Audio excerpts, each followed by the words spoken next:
May I know your full name? Yes, my full name is Jay Desai. How may I address you? You can address me as Jay. May I see your ID? Yes, here it is. Do you always smile?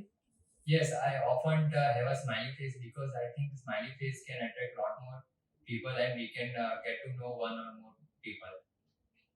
Do you smile while taking photographs? Yes, I do smile when taking photographs because I don't think a serious face photograph can be a good photograph. When do people usually smile at others? I think when people meet their old friends or relatives, people usually smile at that time. Can you recognize a fake smile? No, I don't remember any situation when I recognize a fake smile because I think the smile is very natural and smile cannot be fake. Should people smile more in your opinion? Yes, in my opinion, people should smile more and more as possible because it can be a healthy way to meet new people. You can see that in the first part, in the introduction questions, the student tried to mispronounce the word often as often. So please try to be correct while pronouncing the word and pronounce the word very well and clearly. Secondly, we should not answer the question as he answered, starting with yes. So try to not repeat the question while answering with the answer with yes. Third thing that in the third answer he tried to involve his view using the word I think. So we encourage this type of answers, and usually the examiner seeks on how well and how uniquely we answer the questions. The other thing that while asking the question, I used to repeat the word smile, but the student even tried to repeat the same word. So avoid repetition of the same word smile or any other word that is asked in the question, and prefer using it instead, it.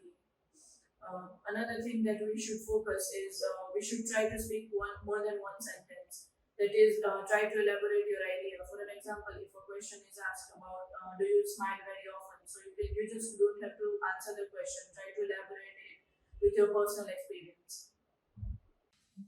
Here is your cue card. You have 1 minute to prepare for it. Your time starts now.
You will begin speaking now.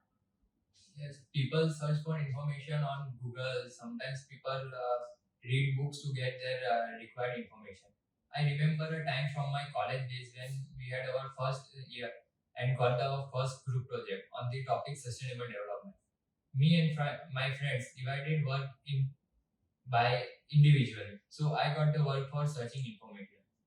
I am usually I usually complete my work after getting home, but on that particular day I was out of the town, so I forgot to do my work. When I reached my home very late night, I got a text from my friend reminding me to do my work. So as soon as I read the text, I got my laptop and started searching the information. So it was an easy task because we have in Google and such options to get the information. I quickly got all my information and summarized it. And after summarizing it, I got a hard copy for it. After getting the hard copy, I also had a soft copy for backup. So on the next day when we were in the college, so I represented my information with my group. So after getting the result, we thought that we might not get what we were expecting, but on the result day we were very happy get to know that we got marks very excellent and very happy to know about it. In the cue card section, try to avoid tightly speaking, meaning not natural sounding. Like the story should sound very natural and that it happened in actual manner. You shouldn't sound very rehearsed or too chronological. Try to maintain the flow or the chronology of the story or the time events that you're trying to explain in the cue card. Another thing to focus in the cue card is try to keep your posture maintained and in a very well manner. As you can see in the video, the student kept his hands down most of the times. So try to show your hands as it shows it is a posture of confidence. Another thing is try to elaborate and add examples to your story so that the story sounds more realistic. If you are not able to speak your cue cards very well, try to imagine it in a way that you are physically present there and you are part of that event or that area in specific. We will move to the follow-up section now. So I will ask you a few follow-up questions regarding your cue card. How can people search for information now? I think people use the smartphone in their day-to-day life, so people can get information from mobile itself by searching their required information from the internet like Google or such things. What information can people get from television? I know people call TV an idiot box, but I think TV can be a more important. Does the development of internet have any impact on some disadvantaged people? Yes, I think internet have not some but many advantages for disadvantaged people. Like I think those people can stay at one place and get to know about the happenings around the world and also can connect to their friends and family by sitting at the one place. And I think the internet has given them an individual and independent identity. In the follow-up section, we can see that the student was trying to answer only in one sentence or he was just trying to portray one idea. So we should try to speak more than one point. He mentioned a point about the internet or mobile, but there should be also other uncommon ideas or other unique ideas that he could even present it. Another thing that we should focus in the follow-up section is that try to avoid keeping vague ideas and very common answers. Try to bring out uncommon answers or ideas and elaborate them with your personal experiences or other examples that are seen in our daily lives. Another important criteria is avoid answering with a simple yes or no.